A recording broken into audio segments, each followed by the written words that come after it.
What's going on, everybody? Welcome back to the Celtics Daily Channel with me, Mike Zakarian, and I'm just going to be honest with you. I'm going to be transparent. I enjoy this a lot more after we get a W than when it's an L. We got some nationally televised Beantown boys last night on NBC. And listen, this isn't a media.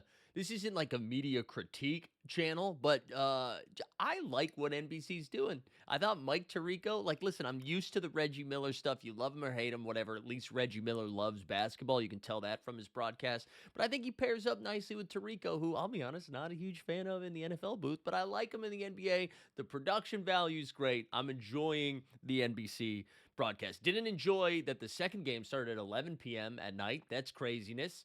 But we're gonna get into last night's W. Then some. There's some messy stuff happening in the NBA right now. We'll touch upon that a little bit.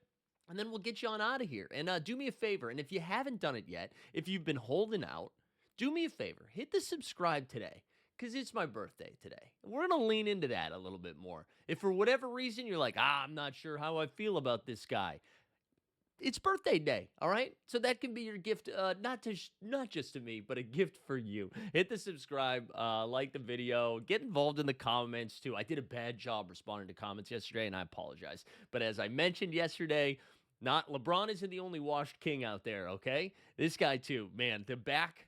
Woo, we threw the back out bad. I've been Googling all different sorts of lumbar stuff. We're out here, we're WebMDing it ourselves. That's what we're out here doing. Let's get into, also, I don't know if you guys heard this. I'm not even gonna edit this. Car accident just happened right outside my apartment in New York. Love to see it. Well, I don't love to see it. Everybody seems like it's okay. Fender bender, but it's real horny. Oh, I meant like beep beep horny. Listen, this is what you get today. This is what you get. Vibes are good after a W, baby. All right, let's go. Let's get into it. Celtics win this one 123-117. Tweeted this out before the game started. I said, listen, I don't have many predictions about tonight's game except for the fact that when we get to the last couple of minutes, it's going to be chaotic. Whether the Celtics have a big lead or they've got a big deficit, the last couple of minutes were chaotic, and chef's kiss, that's what it looked like. And I'm going to tell you, when that first quarter came, when the ball tipped off, those first 5 or 6 minutes of this game, I was like, man, New York is not messing around, and the Celtics are messing around. The Celtics came out flat. I was kind of like, I've been getting ready to plant some like first team All NBA Jaylen Brown takes lately, just because I really do think he's just been awesome, man. And he just turned the ball. I think he turned the ball over 4 times in the first 6 minutes of the game. The Knicks at one point get out to a 17-4 lead, which is kind of funny because 17-4, right? They're only down 13 points. So it's the same thing as 30-17 for you math dorks, right? Now I'm nervous I got it wrong. That's the same lead. But for whatever reason, 17-4 feels like they're down a million. And that is what it felt like. And then at the end of the first quarter, they ended up, you look up and you're like, wow, they're only down 11.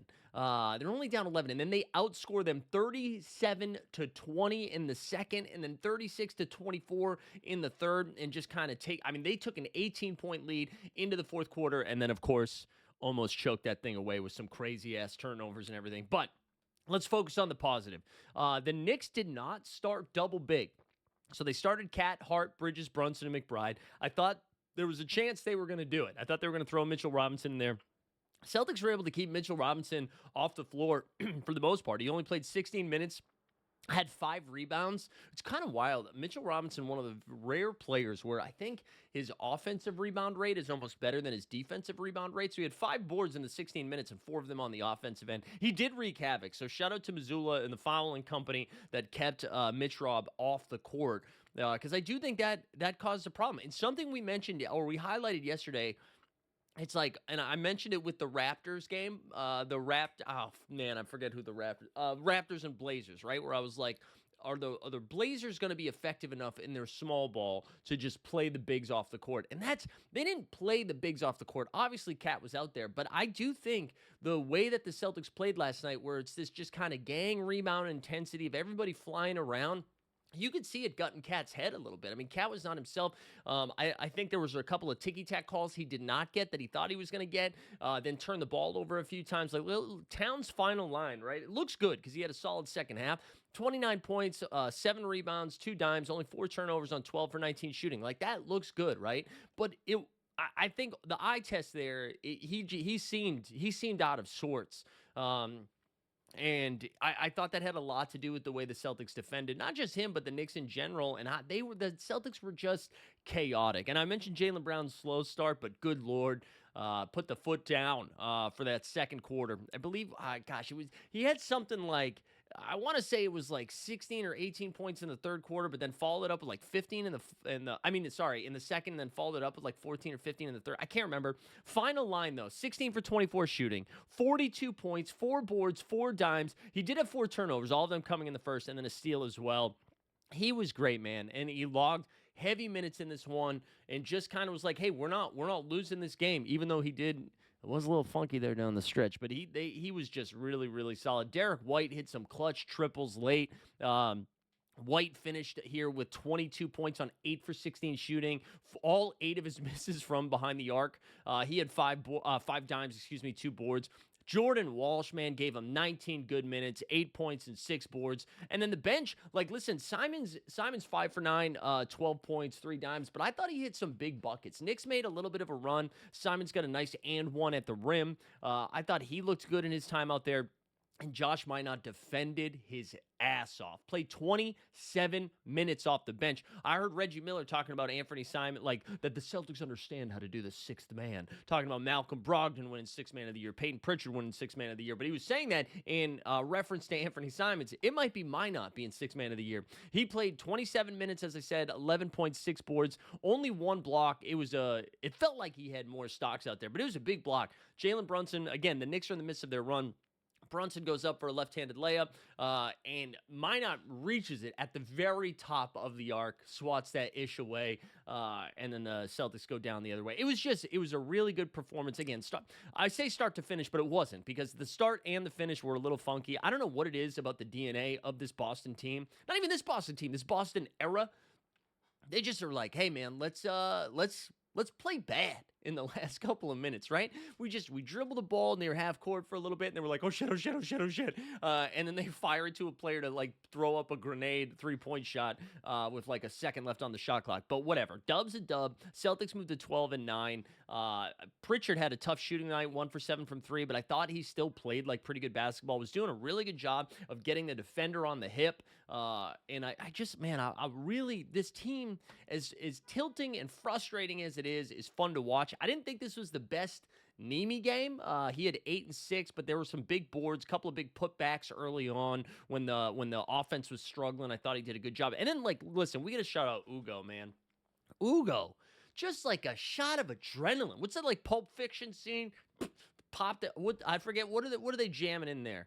Pause. But you know what I'm saying. Like, you put him in, and it's just like some nose candy.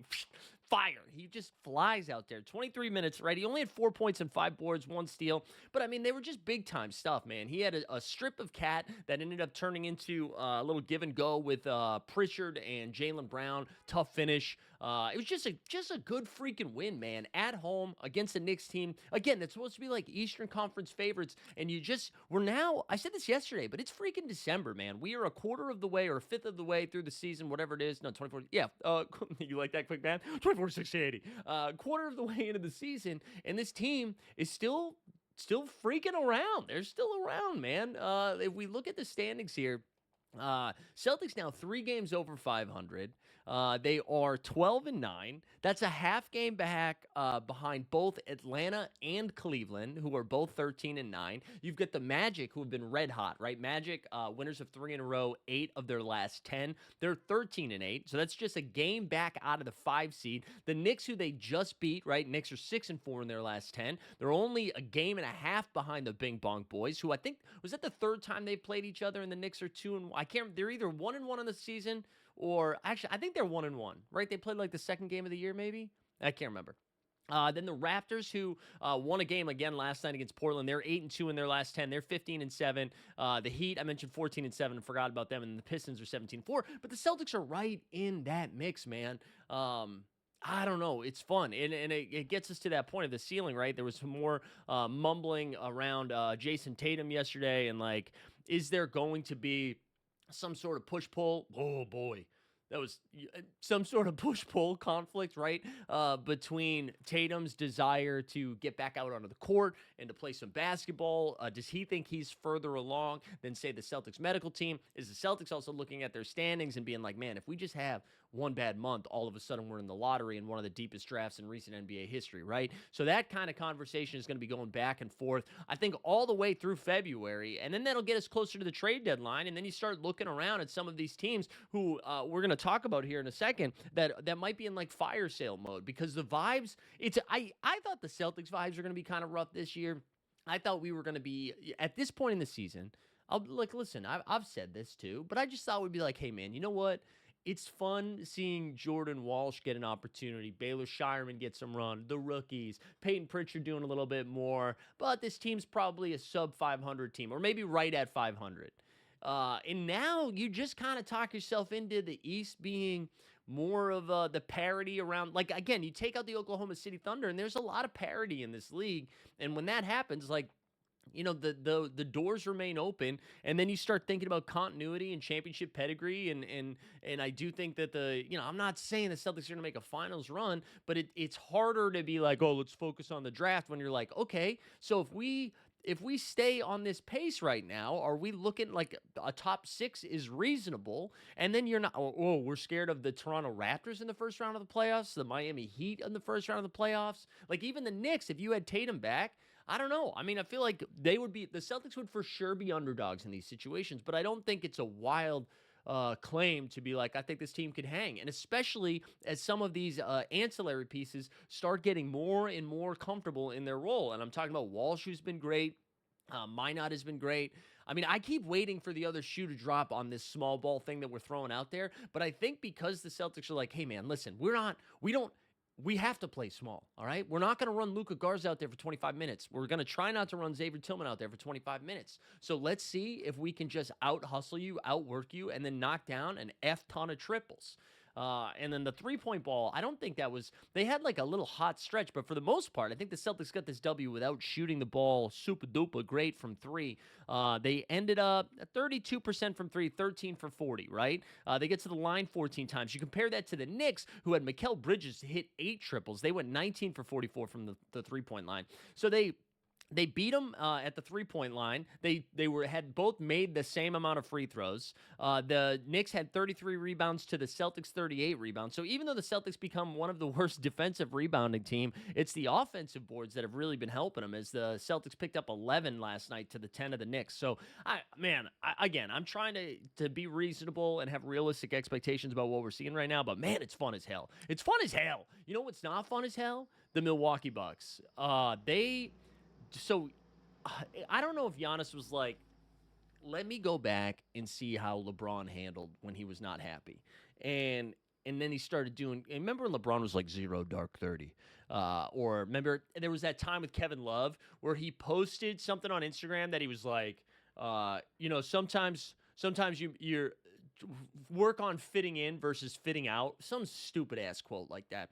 Giannis last night, as it was reported, deleted all of his Bucks-related content from his Instagram feed. So I don't know if he caught if Milwaukee is a significant other in this situation, and he's trying to break up with them. Like, what's going on? We're just deleting Instagram. Wait, you can't. We know, man. We know. Why are you being just say you're unhappy then? You don't even have to say when you're unhappy. We just saw you lose to the Washington freaking Wizards. But if all of a sudden the Bucks just implode here, it's just like one less team the Celtics have to battle to try to get into a playoff spot. And I'm sure the Giannis rumors will fly around. I don't think there's any realistic type deals to get Giannis here that wouldn't include a Jalen or a Tatum. And I just don't think it makes sense, even though I'm sure there's some of you right now being like, well, now's the perfect time to trade Jaylen Brown because he's playing out of his mind. Value's high. But Giannis has a tough time staying on the court. I mean, there's no denying he's like a top 3 player in the league. But I don't think it makes sense. And also, just real quick on JB, through 21 games, he's averaging 29, 6, and 5. Do you guys remember? Do you remember? I want to go back and find it in the chat. Somebody in the chat, when I was saying JB was gonna average like 26 a game, and they were like, "Oh, you're out of your mind. You're out of your mind." Not only has he done it before, the year that he finished it, like I think third team All NBA, he's on pace right now. He's on pace right now. I don't have the leaders in front of me, but he's got to be like top 10 in scoring this year, right? Let me see if I can find. Yeah, let's see if we can find the leaders in scoring, because I'm assuming Luca and Shea are probably atop the lead here in points per game. Let's see it. We got Luca leading the way at 35 points per game. Good lord. SGA next up at 32. Then Maxi at 32 as well. Then you've got Giannis Giannis at 30. Mitchell's also at 30, so that's your top five. Ant-Man at 29.8. Jaylen Brown, seventh in the league in scoring at 29 points per game. Put some respect on my soon-to-be bald king. Shout out JB. Shout out JB. But anyways, yeah, it looks like the Buck stuff is ending bad. Who would have guessed? Doc Rivers, you know? But yeah, the Giannis stuff is weird. And then the Clippers, just in the middle of the night, release a statement being like, we're parting ways with the legendary Clipper, Chris Paul. Shout out the Clippers, man. They just are a dumpster fire organization, right? FBI sniffing around, right, with the Kawhi and aspiration stuff. You got Ty Lue, their head coach, boys with Damon Jones and Chauncey Billups, who also had the FBI sniffing around. You've got, remember the Blake Griffin thing where they're like, this is going to be your jersey in the rafter here. And then they like 3 months later traded him to the Pistons. And now this is how they treat their legendary players. So shout out the Clippers. Yeah, you got the wall. You also have 5 wins and you don't have your first round pick. Good luck. All right, let's get into some of your comments from yesterday. Appreciate everybody who tuned in and hung around. Please continue to hit that subscribe. Remember, I guilted you with some birthday shit. So hit the subscribe. All right. Let's see what we got from yesterday. Alan Hoover said, Luka, put him back in the rotation. Give him 6 to 7 minutes a game for pure hard work and hustle. Listen, I respect the Luka Garza love and the hive out there, but I think actions speak louder than words. Results, I'm a result-oriented guy. They're playing well, man. They're playing well, so it's hard to pivot against that. And Richie Vernon said, "Yeah, where's Charles Bassey? He's not. You're not." He said, "And the sad part is the guy Charles wanted to be here. I have to question Brad's intelligence." Yeah, so you're not thrilled with the Charles Bassey stuff. I mean, listen, I think they were trying to keep roster flexibility with that last spot. I mean, we say that, but Charles Bassey's barely played basketball this year, so another team is not really taking a shot at him. Chris in the chat was saying, if the Bucks have a fire sale, I think Miles Turner would be a better fit than Zubats. All right, I hear what you're saying because Miles Turner shoots the 3 ball. Maybe protects the rim a little bit better. I'm going to be honest with you, man. Miles Turner's a tough guy to root for. Not like personally. His game, it's tilting, man. It's tilting. Like ready for his numbers this year. And I know it's not just a numbers-based thing, but these are with games without Giannis too. Like Giannis has missed some time, and so you would assume this man, who got a pretty big payday, was going to step up a little bit. He's averaging 12 points and 6 boards per game. Honestly, he's Jaren Jackson Jr. That's all he is, and which is with less of a ceiling, I think. So I'm all set on the Miles Turner thing, but I get it. Coach the Ghost just said comment in the chat, respect. 1995 Dodge truck, there we go. That's a specific name. Said half the love all these GMs bashing Brad, thinking they should be doing his job better. I think that's a direct reaction to Richie Vernon. So I like that you guys look dissension amongst the ranks in the chat. Love to see it. Dude, how old are you? Said Joe. Yep, 41 today. 41 today, Joe. I know. Don't let the boyish figure fool you. If you just focus on the dark circles under the eyes and that little salt and pepper action, that'll give you 41, baby. And the 40. Also, listen, we're talking hoops here. The 40 and over New York Basketball League here, the number 1 seed, baby. Number 1 seed going into the playoffs next week. Will I be able to play? I don't know. Will I be able to stand up straight? I don't know. But appreciate everybody tuning in today. Hope you guys have a great day. What's our next Celtics game? Is that when, Thursday or Friday maybe? Celtics are taking on the Wizards on the road on Thursday. Normally, I'd say that's an easy dub, but we saw what they did with the Brooklyn Nets last week, right? But I hope everybody gets after it today. Have a wonderful December 3rd. Appreciate you watching. We'll be back tomorrow.